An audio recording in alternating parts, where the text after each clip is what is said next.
Estamos agora no segundo domingo após Pentecostes e continuamos refletindo sobre ele.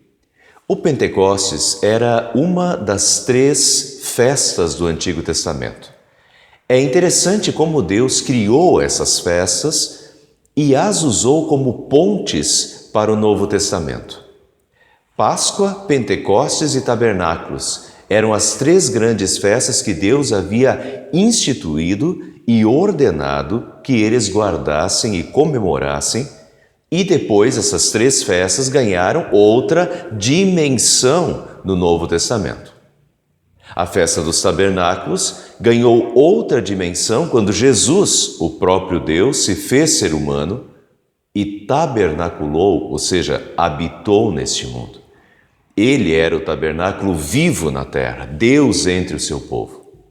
Há uma grande chance, inclusive, de Jesus ter nascido na festa dos tabernáculos, como expliquei em uma mensagem no Natal de 2020. Depois, a Páscoa do Antigo Testamento, a libertação do Egito, ganha outra dimensão com a morte e ressurreição de Jesus, a salvação e a vida eterna. E, finalmente, o Pentecostes. Pentecostes também ganha outra dimensão com a vinda do Espírito Santo. Mas todas elas, por mais que sejam eventos em miniaturas, para Deus já apontavam para um cumprimento profético e uma dimensão muito maior futura no Novo Testamento. Mesmo assim, há uma ligação entre elas.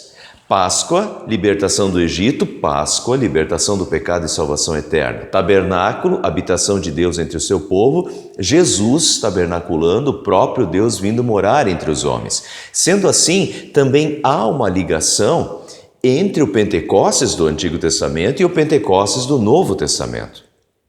E a relação sempre leva em conta o significado antigo, para então trazer uma nova dimensão e ressignificação da data. Então é importante nós voltarmos ao Antigo Testamento e relembrarmos qual era o significado da data no Antigo Testamento. No Antigo Testamento, o Pentecostes, que significa literalmente 50 em grego, era também chamado de Festa das Semanas, porque contava-se 7 semanas, então 7 semanas vezes 7 dias em cada semana, total 49 dias. E no 50º dia acontecia a comemoração. O que se comemorava? Era uma festa relacionada à colheita. Vejam, Levítico 23, 15 e 16. Contem 7 semanas a partir do dia em que oferecem a Deus o primeiro feixe de trigo que foi colhido. Portanto, começava-se a contar a partir do primeiro feixe de trigo colhido. Olha a festa da colheita aí.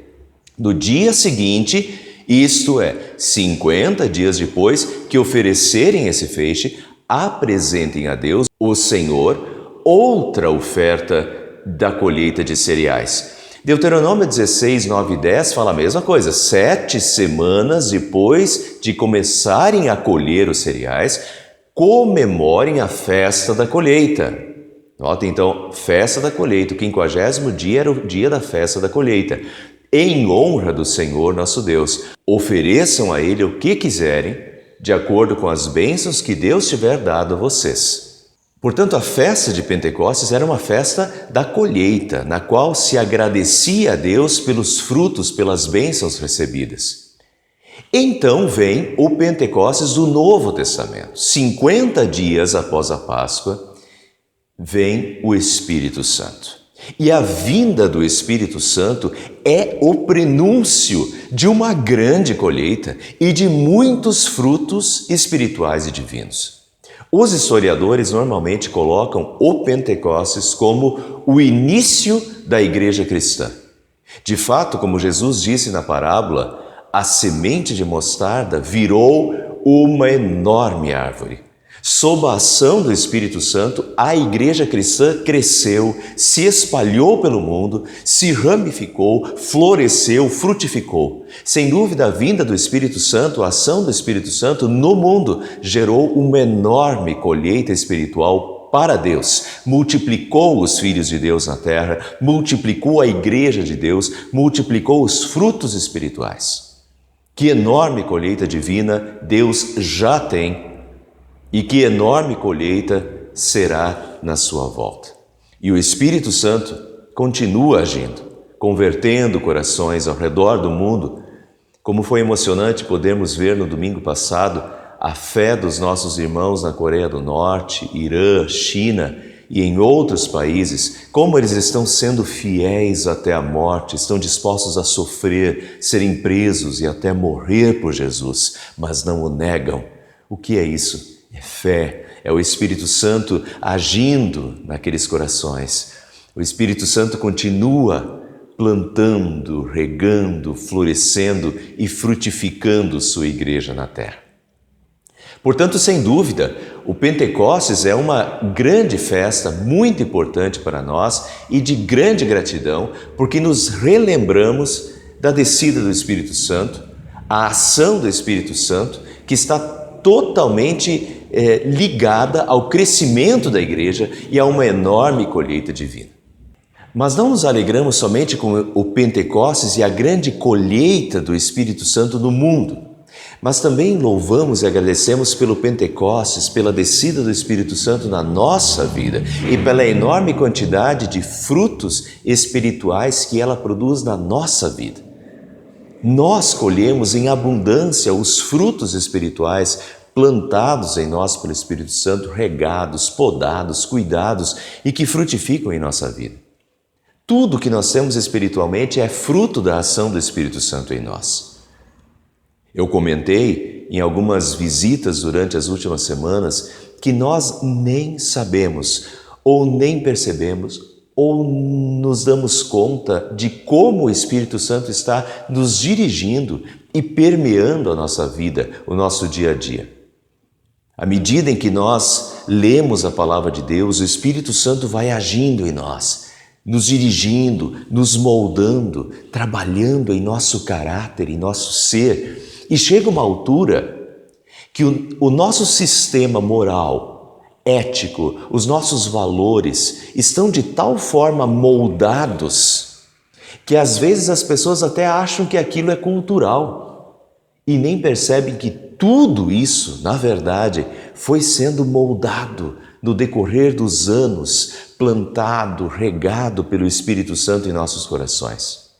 De forma que o que cremos, sentimos, pensamos, os nossos valores, ética, moral, tudo está permeado e trabalhado pelo Espírito Santo.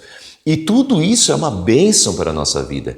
É uma estruturação de vida abençoada e iluminada pelo Espírito Santo. Portanto, eu tenho certeza de que nós nem nos damos conta de tudo que o Espírito Santo já fez e faz em nós e da enorme colheita de frutos dele na nossa vida. Por isso é bom voltar ao Pentecostes, relembrar toda sua ação em nós, ver como somos abençoados e privilegiados por termos o Espírito Santo e sermos agradecidos pela graça divina em agir em nós e nos transformar numa terra na qual Ele planta e derrama suas bênçãos. E eu quero terminar com esse aspecto do Pentecostes, como uma festa da colheita. Há uma colheita da Igreja de Deus na terra, há uma colheita em que nós somos beneficiados e colhemos tudo que o Espírito Santo traz para a nossa vida, mas também tem um aspecto de que nós somos a terra na qual o Espírito Santo planta e trabalha. Portanto, Ele também espera colher. Deus espera uma grande colheita de nós. Todo agricultor que planta espera colher. Ele trabalha a terra, aduba, semeia boas sementes, cuida e espera o fruto do seu trabalho, espera uma grande colheita. Com Deus é diferente? Pelas palavras de Jesus, eu acho que não.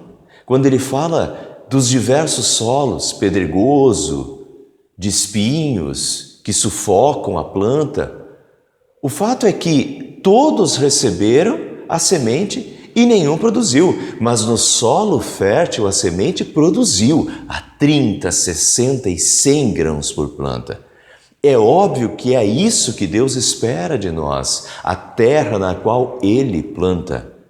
Ele espera muitos frutos, e frutos condizentes com as bênçãos que recebemos, frutos condizentes com o Salvador que temos, frutos condizentes com a sua ação em nossa vida.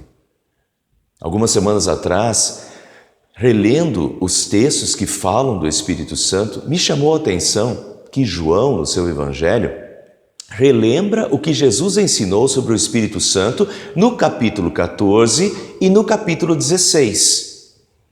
E o que tem no capítulo 15? Talvez inicialmente pode até parecer deslocado, mas pode ter sido absolutamente proposital de João ter colocado esse texto aqui. E tem absolutamente tudo a ver com a ação do Espírito Santo, o que Jesus falou no capítulo 15. Eu sou a videira verdadeira e o meu Pai é o que cuida da vinha. Todo ramo que estando em mim não der fruto, ele o corta. E todo o que dá fruto, ele limpa para que produza mais fruto ainda. Permaneçam em mim e eu permanecerei em vocês. E isso só acontece pela ação do Espírito Santo. Esse permanecer, Deus permanecer em nós e nós permanecermos em Deus, é a ação do Espírito Santo. Essa conexão com Deus é fruto da ação do Espírito Santo. E Jesus continua: como o ramo não pode produzir fruto de si mesmo, se não permanecer na videira, assim vocês não podem dar fruto se não permanecerem em mim. Eu sou a videira, vocês são os ramos. Quem permanece em mim e eu nele, esse dá muito fruto, porque sem mim vocês não podem fazer nada. Nisto é glorificado meu Pai, que vocês deem muito fruto, e assim se tornarão meus discípulos. Nisto é glorificado meu Pai, que vocês deem muito fruto. Olha aí a expectativa da colheita que Jesus tem para conosco. O Espírito Santo nos ligou à videira. Ligados a Jesus, recebemos tudo de bom que há em Jesus. Paz, perdão, vida, salvação e todas as demais bênçãos espirituais de uma vida direcionada pelo Espírito Santo. Gálatas 5:22 diz: o Espírito de Deus produz amor, alegria, paz, paciência, delicadeza, bondade, fidelidade, humildade e domínio próprio. Bom, certamente neste ponto, eu e você já estamos nos perguntando sobre os frutos que estamos oferecendo e a colheita que Deus está tendo em nós. Com certeza não é perfeita. Não é tudo o que poderíamos oferecer. Não é tudo o que gostaríamos de oferecer por tudo que Jesus fez por nós, por tudo que o Espírito Santo faz em nós. Com certeza há muitos frutos podres em nossa vida. Produzimos muitos frutos azedos, estragados, inaproveitáveis. Somos pecadores. Mas ao chegar a esta constatação, nós nos arrependemos, pedimos o perdão de Deus, porque sem dúvida Deus merece mais, Deus merece tudo de bom e nós queremos que a nossa vida espelhe a sua ação em nós, espelhe Jesus. Queremos ser reconhecidos como ramos unidos à videira, queremos que os outros vejam as nossas boas obras e glorifiquem ao nosso Pai que está nos céus. Mas, ao chegarmos a essas constatações, eu quero consolá-los, porque todas essas constatações, a constatação do nosso pecado, o arrependimento e o desejo de melhorar e produzir mais, tudo isso está sendo guiado pelo Espírito Santo. E é sinal de que Ele continua trabalhando em nós, porque senão nós não nos importaríamos se estamos ou não produzindo bons frutos, nem nos arrependeríamos. O reconhecimento do pecado é fruto da ação do Espírito Santo em nós. Como diz Jesus, o arrependimento é fruto da sua ação em nós. É o Espírito Santo trabalhando, podando o que precisa ser podado, os nossos pecados, nos fortalecendo no perdão de Jesus aos pecadores e infundindo em nós o desejo de corrigir as nossas falhas, de viver para a honra e glória de Deus e produzir uma farta colheita para Deus. Que o Espírito Santo continue sempre trabalhando em nossas vidas, nos mantendo unidos à videira e ramos produtivos para uma grande colheita para Deus. Amém.